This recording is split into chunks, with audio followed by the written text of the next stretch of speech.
soy Magdalena Gómez de Vargas y mi esposo José Ignacio Vargas Mendoza. Mi padre era un cultor de este país, era un embajador del arte a nivel internacional y por supuesto a nivel local.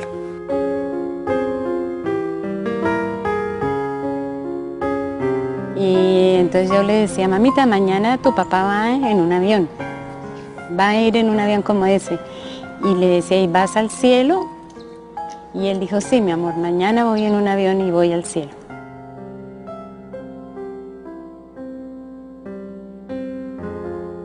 La noche anterior mi papá me estaba explicando unas cosas de estudio.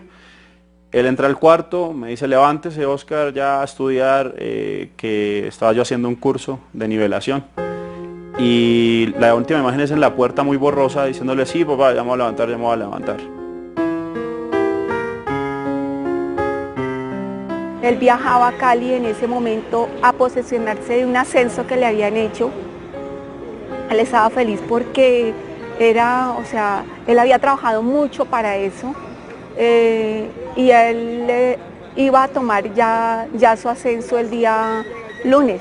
Él regresaría a Bogotá el día miércoles. Entonces el fin de semana como hacía siempre que él podía, no lo dedicaba porque éramos los tres nada más. Mi hijo, que en ese momento tenía 5 años,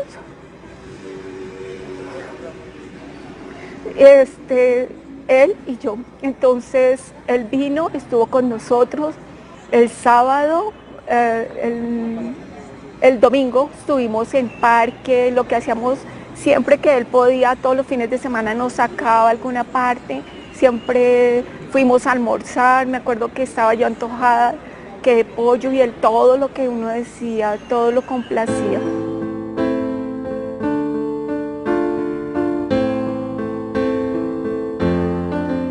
Tradicionalmente mi padre tomaba ese vuelo regularmente todos los lunes y entonces yo lo llevaba muy temprano, lo dejaba y me iba nuevamente a la universidad. Y cuando llega se encuentra con el tenor Gerardo Arellano, un hombre pues que todo el país lo conoce, y ellos llegan ahí, se encuentran, se saludan y bueno, acceden al tema. Yo me devuelvo y en el camino sigo escuchando la emisora preferida mía.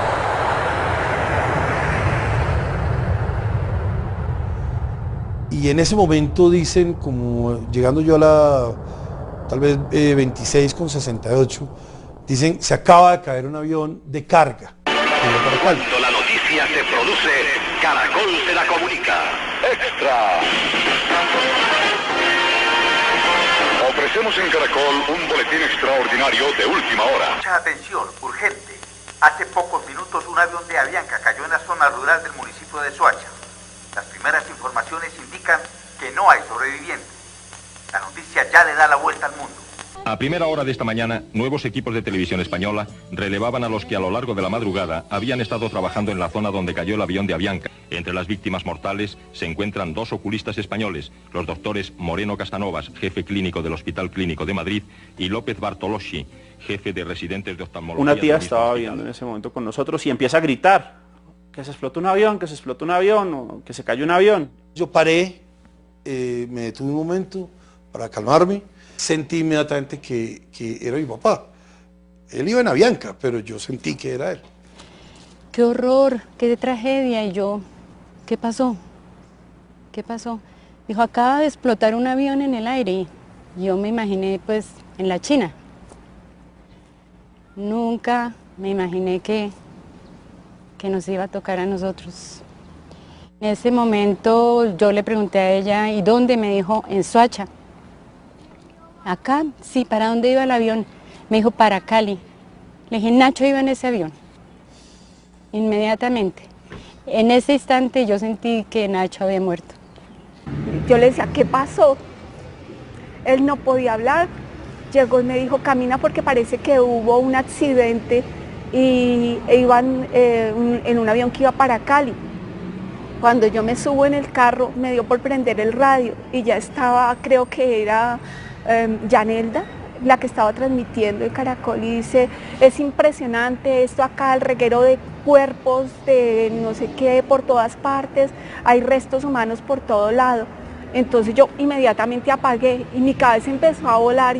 Al llegar esta mañana a las cercanías de Soacha, concretamente a la hacienda Canoas, los periodistas de este noticiero se encontraron con un espectáculo dantesco. Las 107 víctimas del accidente. Señor, ¿usted viene a buscar algún familiar? Sí, un hijo. ¿Cómo es el nombre de él? Ramiro Ortiz. ¿Cuántos años tenía? 26.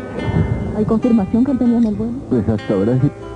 Los 107 cuerpos destrozados fueron colocados en bolsas de polietileno para su posterior reconocimiento por parte de 5 médicos legistas y jueces de instrucción criminal. Camargo. ¿Cuántos años tenía? 45. De la familia no iba sino él. ¿Qué le han dicho aquí las autoridades? No, que no han encontrado papeles ni nada, que hay que esperar. ¿Y cuántos son en su familia? 4 hijos.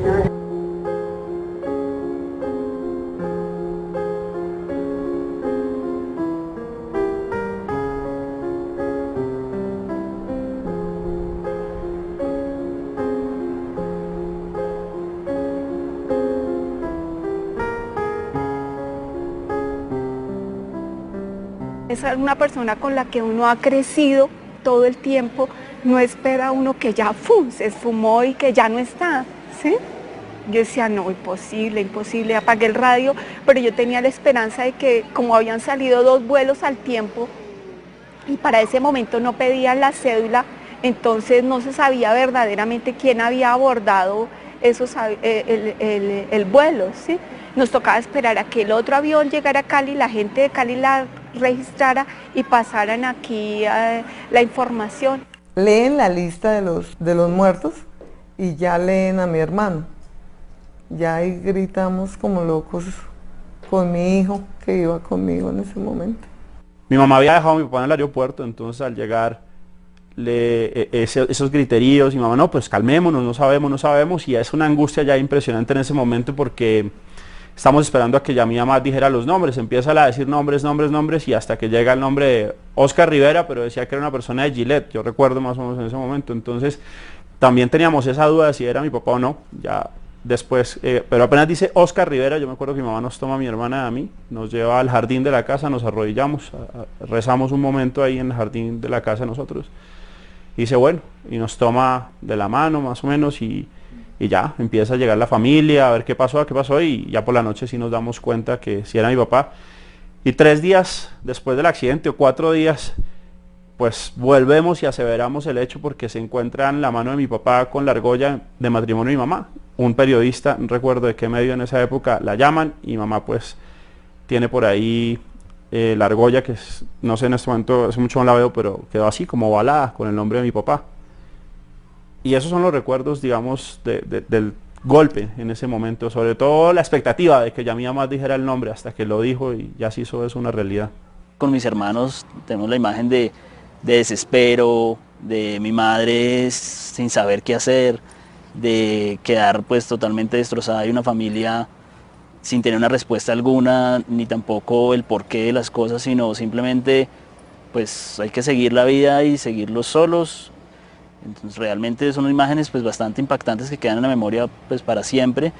Ver por los medios como un avión destrozado, ver por los medios familias, madres de familia gritando, queda en la memoria para siempre. Porque pues los cuerpos estuvieron regados por todos lados. Y ahí me encuentro con un policía y me dice, ¿su papá quién es? Él ya estaba con una lista. Entonces le dije, Gustavo Aristizábal Escobar. Y me dice, vaya hacia allá, que él estaba en la punta del avión. Y allá llegué. Cuando yo llegué, en ese preciso momento, lo estaban ya metiendo en la bolsa, una bolsa negra, como esas de basura. Cogieron unos sobres de Manila, colocaban los nombres, el número de cédula y metían en la billetera y pegaban aquí con cinta pegante el sobre de Manila y en la bolsa. Yo lo vi ahí, pero ahí no me dejaron, digamos, detallarlo.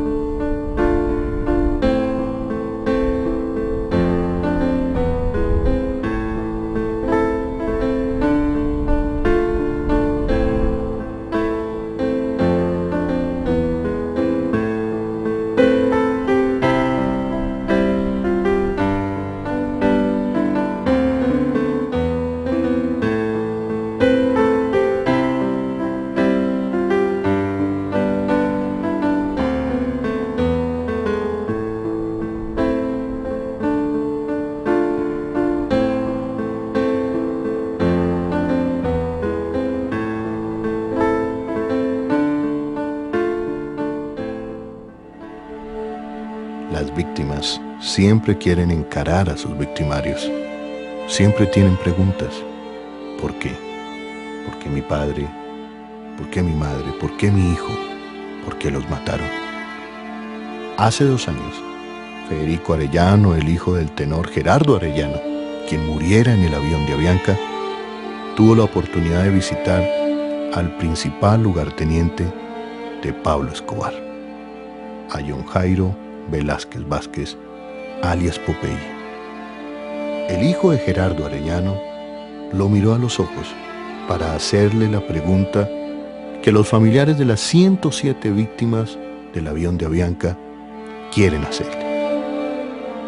¿Por qué volaron el avión esa mañana de noviembre de 1989? Pienso que esta pregunta va desde, no sé, lo más profundo del corazón, pensando o sintiendo, querer una respuesta del por qué, valía la pena esto, valía la pena el sufrimiento de una patria, de una nación y de la familia ensangrentada. No sé a cambio de qué, desconozco, supongo que había unos intereses económicos, un negocio y toda una estructura, pero esa es la incógnita que más nos ha rondado a nosotros las víctimas. Porque una persona, por ejemplo en el caso de mi padre, que era Gerardo Arellano, que lo único que quería era hacer patria a través de su voz, porque era un excelente y maravilloso artista, ¿por qué tenía que morir de esa forma? Esto fue una gran guerra que se dio contra el país, donde se habla de más de 15.000 muertos, pues las estadísticas son las que las van contando. Yo pensaba que eran 3.000, se hablan de 15.000 muertos. En esa época había una guerra contra el Estado de Colombia, por la no extradición de colombianos hacia los Estados Unidos de Norteamérica. La única forma de obligar a los 3 poderes del Estado a sacar del artículo 35 de la Constitución Nacional la no extradición de colombianos hacia los Estados Unidos de Norteamérica era atacando a la población civil, buscando atacar blancos que eran importantes para la mafia, los extraditables, y detrás de estos blancos no importaran las víctimas colaterales inocentes, como el caso de su padre. Ese día fue un acto fallido, porque no murió el expresidente César Gaviria Trujillo, pero a Pablo Escobar le servía ya la organización de que se creó terrorismo en el aire, porque se pensaba que el terrorismo aéreo solo era en el exterior, en el Medio Oriente y en los Estados Unidos de Norteamérica. Esto causó lo que el patrón llamaba el pánico colectivo de los inocentes. Yo lo he dicho en varias entrevistas, que lo decía el patrón, que si en las guerras solo murieran culpables, ese día su padre no hubiera sido tocado ni las otras 6 víctimas. Nadie le importaba la guerra, sino que todo el mundo compraba sándwiches y Coca-Cola y decía, venga, vamos que unos malos se van a matar. Pero cuando están colocando bombas en la ciudad los terroristas, en este caso Pablo Escobar y nosotros, la señora está organizando su niña para el colegio y se preocupa con esto. Cuando ya viene el gobierno y habla de una negociación con los extraditables o con los terroristas, la gente lo ve bien, porque ve que están salvaguardando su vida, porque sabe que todo el mundo está en peligro. Pero realmente para la época Pablo Escobar no pensaba que ahí iba su padre, a nosotros no nos importaba la vida de su padre, a nosotros nos importaba que usted hoy, por ejemplo, que usted tuviera en esa época, tuviera 2 años de edad. Nosotros estábamos en una guerra ciega. Para mí hoy es errado, y yo estoy al frente de una de las víctimas hoy, ¿sí me entiende?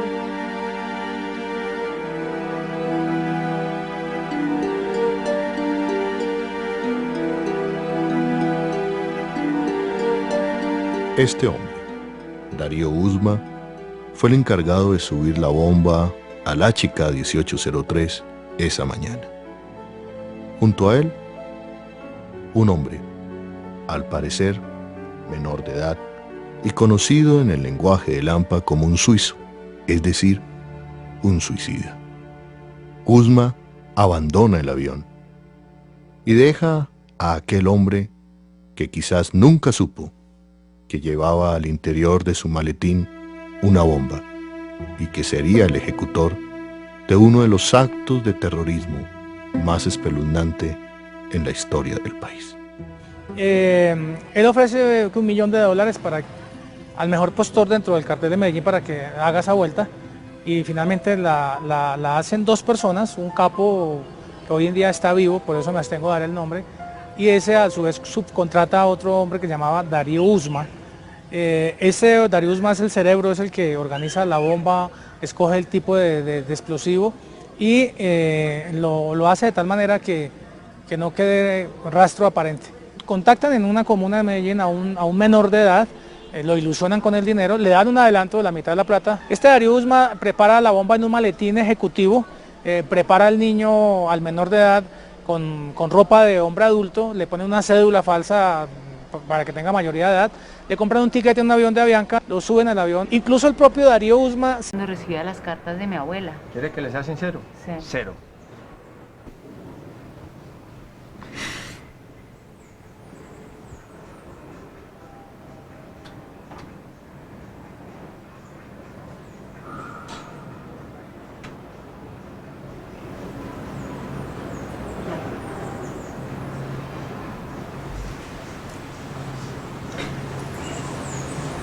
Descargue, tranquila, esto no es fácil. Yo he visto a su hermana en los medios, es una persona decente, una persona interesante. Cuando ustedes secuestraron a mi mamá, yo tenía 17 años y él tenía 3 años.